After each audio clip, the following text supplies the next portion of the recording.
Yes, indeed. Fancy. Well, thank you to StreamYard for putting that cool new feature in, the countdown feature. Welcome to Baby Names Live. I'm Jennifer Moss. And I'm Mallory Moss. And we're the founders of BabyNames.com and the co-hosts of the Baby Names podcast. And we're sisters. Yes, we are. So we just dropped an episode 2 days ago about Twilight names and their 15-year influence on baby names. So we're going to talk about that, kind of recap what we talked about. We're not going to exactly go into all the stats because all that is on the episode itself. So you can listen to the Baby Names podcast on Apple Podcasts, Google Podcasts, Stitcher, Spotify, and you can even ask Alexa to play the Baby Names podcast. That's pretty fun. I do that. It is fun. Of course, I do too. So the book Twilight is by American author Stephanie Meyer. The first one came out in 2005. And it was a young adult book about a teenager who goes to a new school that's filled with vampires and werewolves. Not giving a lot away right there. But anyway, Allie says happy birthday to Mallory, by the way. Thank you, Allie. She had her birthday yesterday, and that's why we're a day late. Mal was off reveling with her friends. So COVID safe. COVID safe. Yeah, right. Okay. So anyway, the interesting thing about Twilight is it has had an influence on baby naming. There are character names in Twilight that were nowhere on the charts until the movie came about. So when we started looking at the stats, it turned out that the movies had more of an influence than the books because that's when the whole phenomenon just blew up. Mm-hmm. And the first Twilight movie was released in 2008, 3 years after the book, and then the subsequent movies after that. But it was 2008, 2009 when we started seeing these names jump on the list. Now, of course, Isabella had already been trending, but the name Bella itself as a given name, which was a nickname, had not been until that time. So it created that as a given name. And Esme was nowhere in the US charts. It is a French name, and that just jumped on, and Jasper and Emmett became hugely popular. It seemed to be like all the names of the Cullen family, for sure. Mm-hmm, mm-hmm. They were supposedly good vampires. They were vegetarians, as Stephanie puts it. So they didn't want to drink the blood of people. But they did of animals. Well, that's a whole nother subject. So Mal, what name surprised you the most that came onto the charts? I think Jasper surprised me. I think Emmett surprised me. Both of those, I would not have expected to have been as popular as they were, but especially Jasper. Yeah, Jasper sounds like Casper almost. Yeah. But the J names have been pretty popular. Jaden, Jordan. So maybe that kind of just saved Jasper in a bit. Maybe you're right. Emmett, I think I'm not surprised about Emmett. I am surprised about Jasper. Super surprised about Esme. There aren't, except maybe it's similar to Emma, which was like the number one name a couple of years in a row. So it was kind of like that. It had the EM, elements to it. A couple names that did not do well. For one, Edward. So Edward was, just kind of hanging in the top 100. As soon as the Twilight movie came out, though, Edward took a dive. Why do you think that is? Well, I think because it was such a mainstream name to begin with, that already, those are not the names really in the in the high numbers on the boys' side, or even the girls' side, but mostly the boys' side. We do see a lot of biblical names, but Yeah, like as far as Jacob too. like Jacob Jacob, is a biblical mhm, name. And that was exactly. already super trendy too. So we can't say that that was really affected by Twilight. But Edward Right. specifically started declining. Right. And I think that it just was too popular. I Was think people too didn't identified with the too sparkly vampire. exactly. It's like the name Harry in a sense Yeah. for Yeah. Harry Potter. Yeah. So Tori said, my husband's best friend is Jasper. How old is he, Tori? If you could write back, that would be interesting, because if he was pre-Twilight, which I assume, since Yeah, finish that sentence, Jennifer. since I hope he's older than 15 years old, he's got to be pre-Twilight.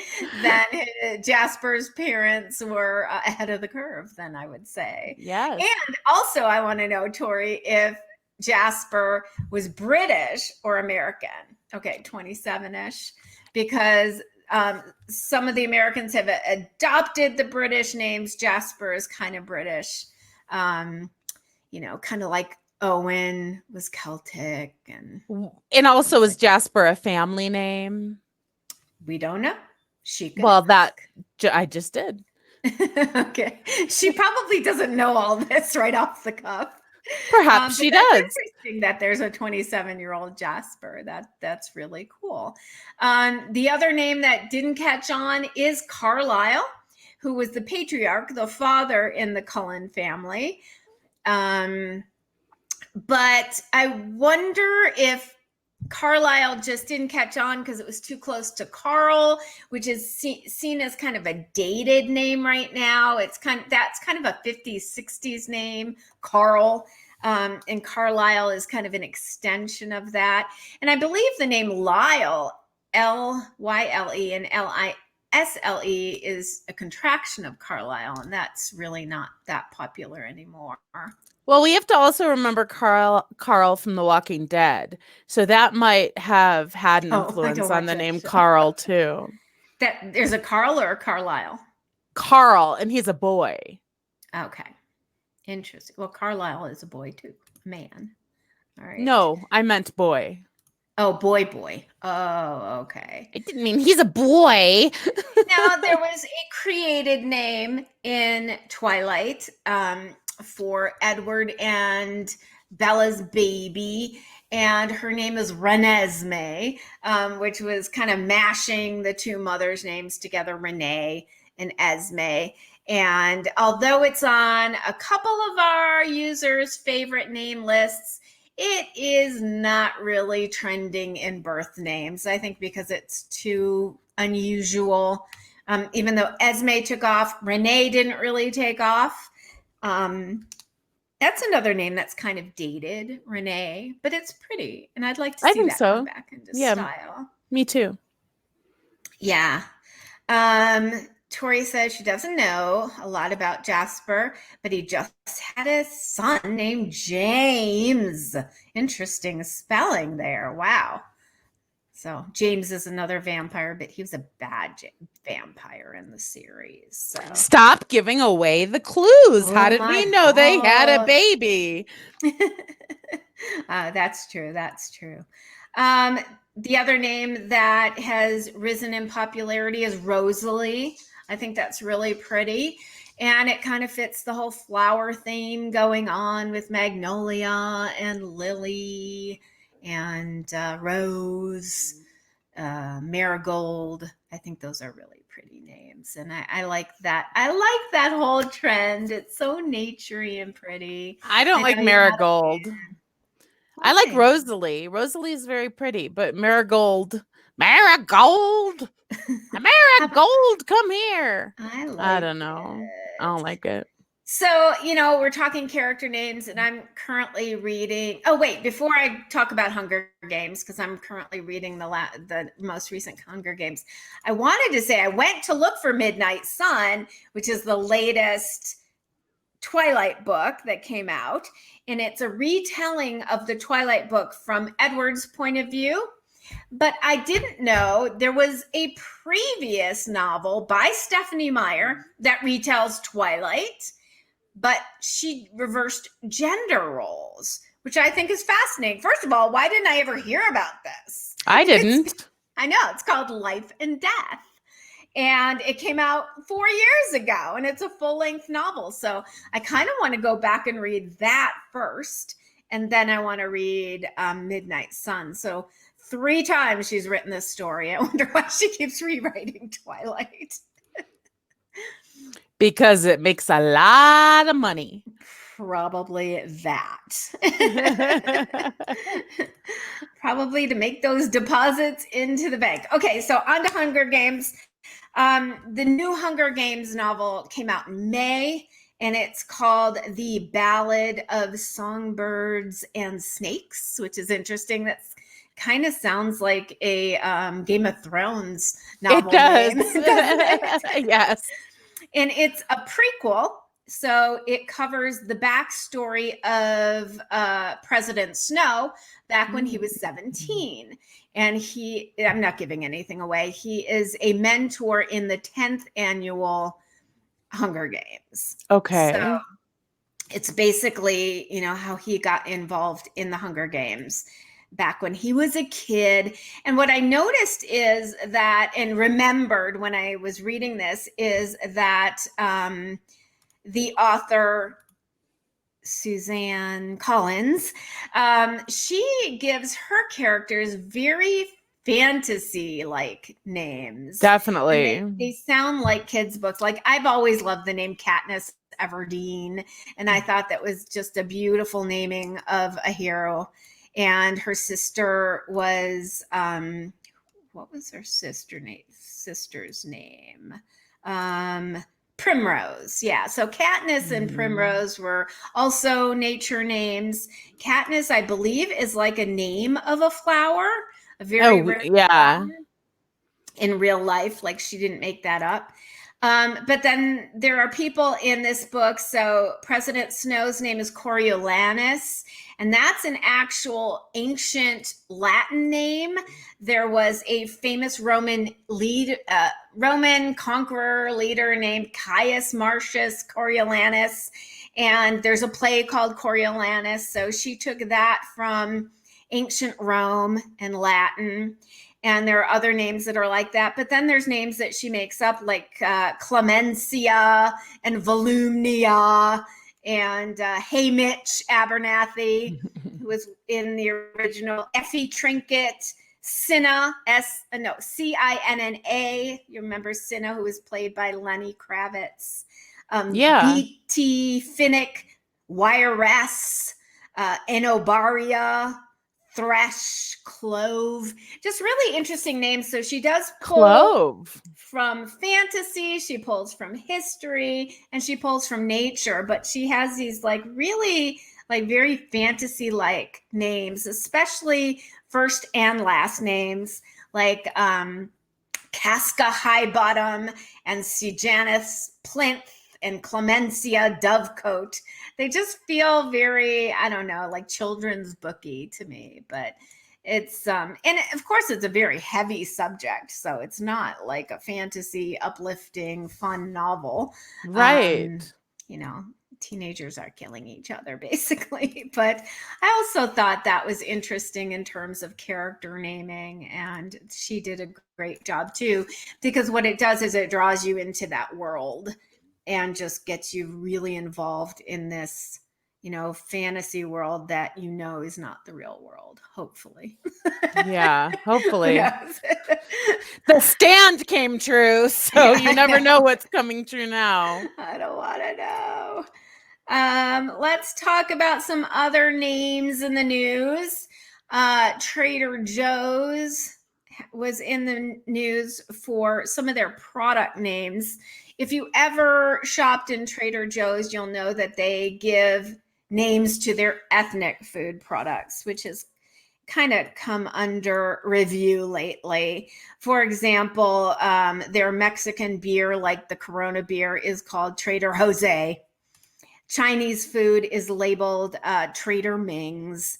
And then there's Arabian Joe's, Trader Giotto's for the Italian food, and Trader Joe's for Japanese food. And a high schooler in the Bay Area started a petition saying that these names exoticize other cultures. What do you think about that, Mal? In this climate now? No, I know. I'm thinking about it. I think there could be an argument either way. I think that there's definitely an exoticism of names that are from other countries.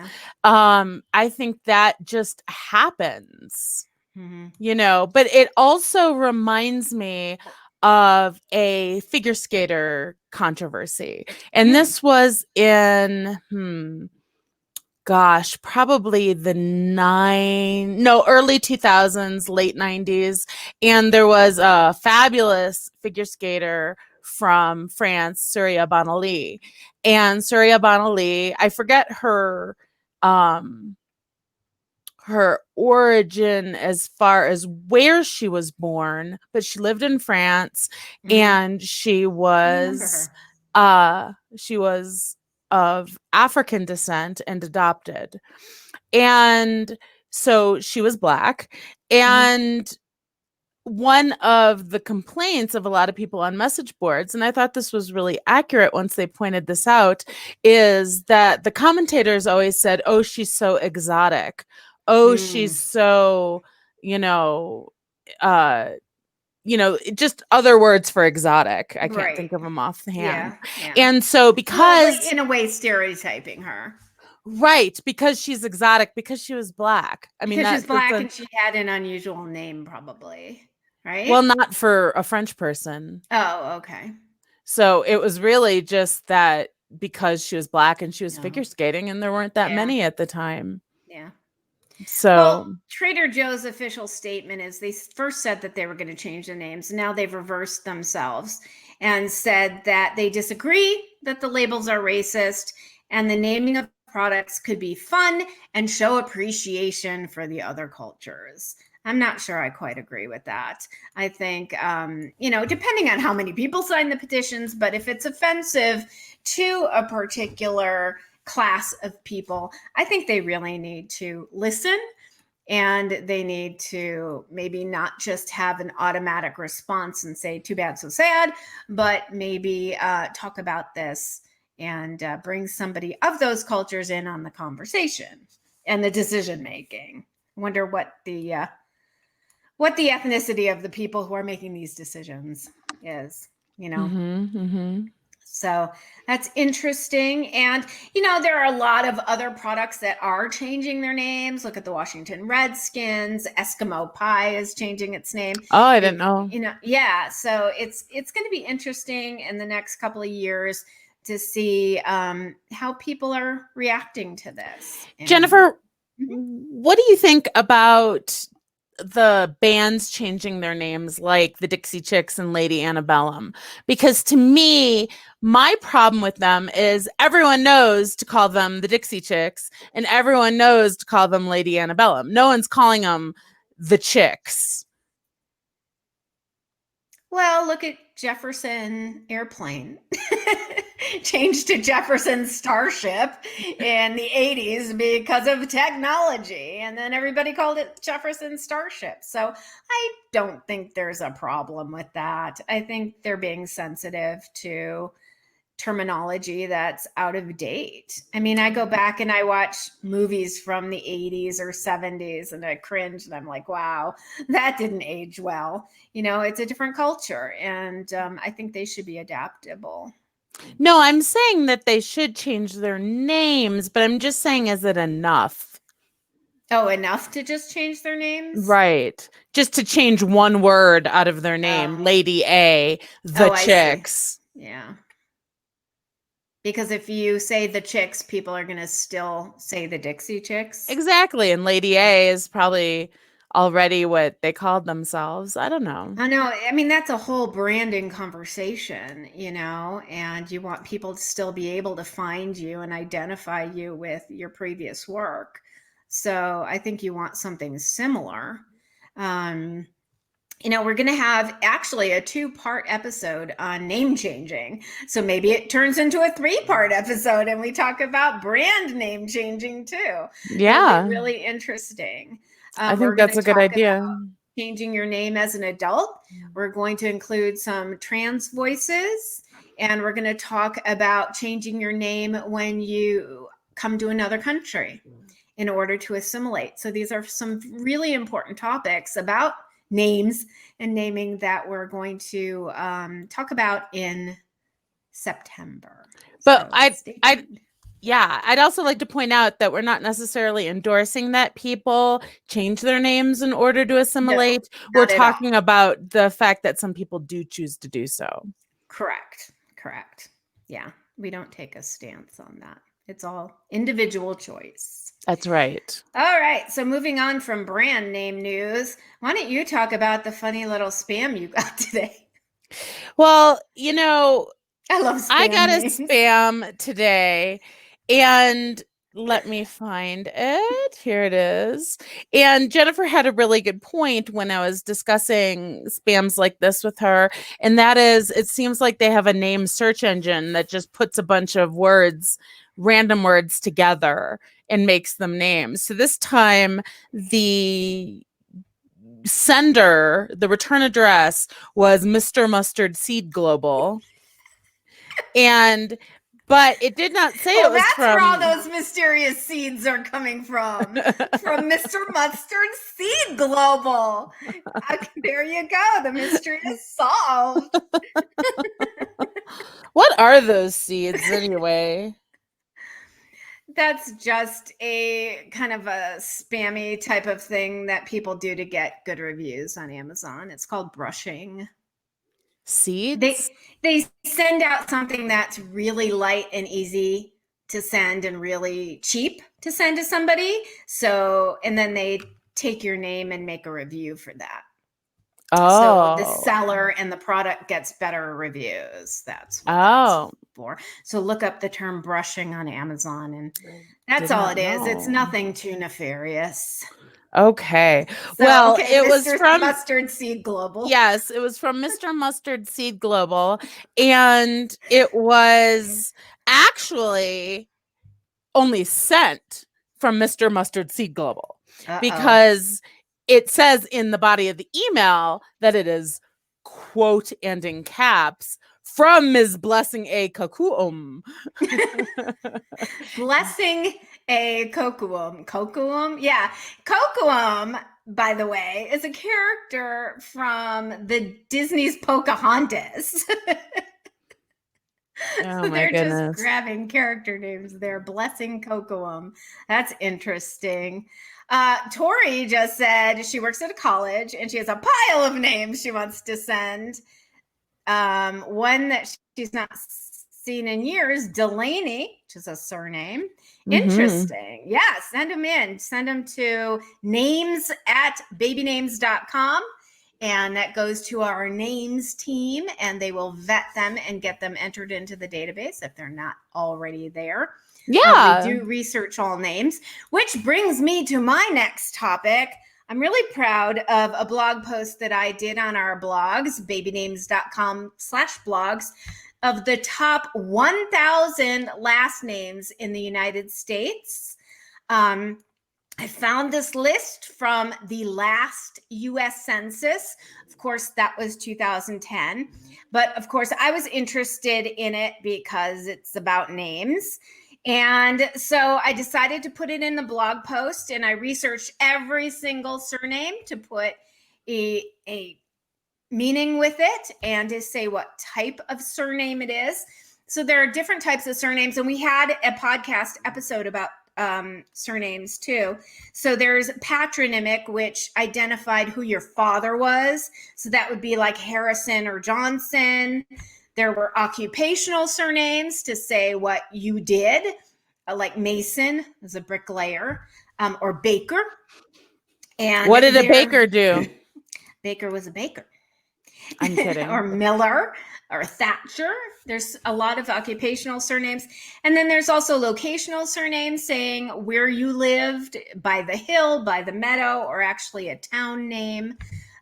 So there's different things that go into surnames. So guess what the number one surname was in 2010, Mal? Brooks. No. More prevalent than that. Oh, okay. Thompson. Close, but not. Smith. Okay. And Smith means basically a craft or worker, like an ironsmith. So that's an occupational surname. So the top 10 are, in order, Smith, Johnson, Williams, Brown. Now, Brown was a descriptive surname, and we have those too, which was somebody for darker skin or brown hair. So that's as simple as that. Jones, Garcia, Miller, Davis, Rodriguez, and Martinez. Now, if a Spanish surname ends in EZ, that means son of or family of, similar to like SON for English names. Moss was number 423. I was very surprised that we were in the top 1,000, but no moose anywhere. What about any Katz's? No cats in the top 1,000. I looked that up.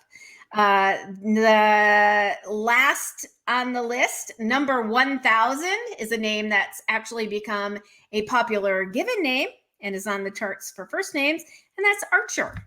Archer. Yeah.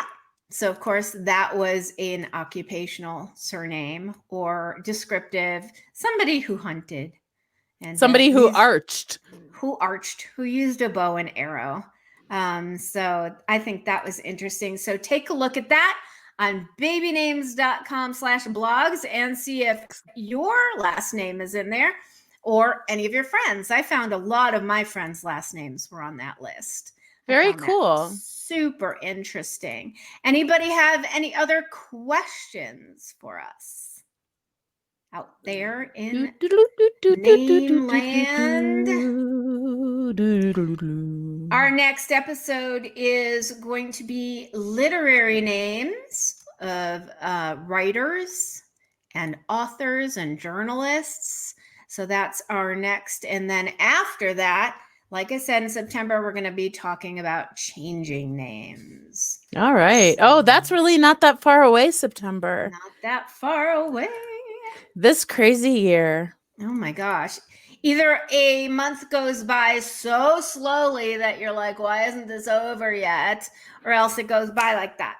Right. It's like no in between. Time is just really malleable. But thank God, knock on wood, everyone in our family has been healthy. And we are very grateful to that. And we hope that all of you are staying healthy, following the local guidelines, and wearing your masks. So important. I got a new cat mask. It's really cute. I got that cat hoodie. I'll wear that next time. It's kind of creepy. That's creepy. Yeah. It's creepy. I do want to wear it out once. Just wear sunglasses. Just to see what people will do. Because our community is so kooky.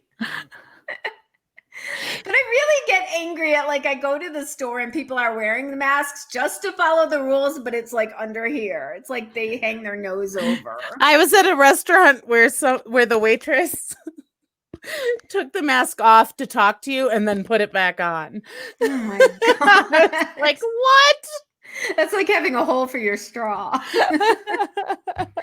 Oh my gosh, just cook. Just cook.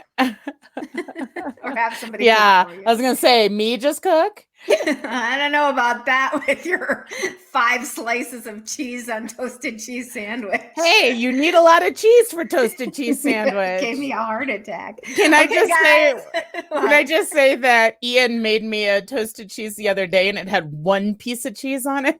That's how it's supposed to work. I was like, what kind of toasted cheese is this? There's no cheese that's been toasted. One that won't give you a heart attack. Sliver.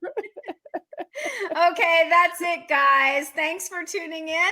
We'll talk to you in a couple weeks. listen to the podcast. We're always around there, and you can always rewatch these episodes if you so choose. Take care and be safe.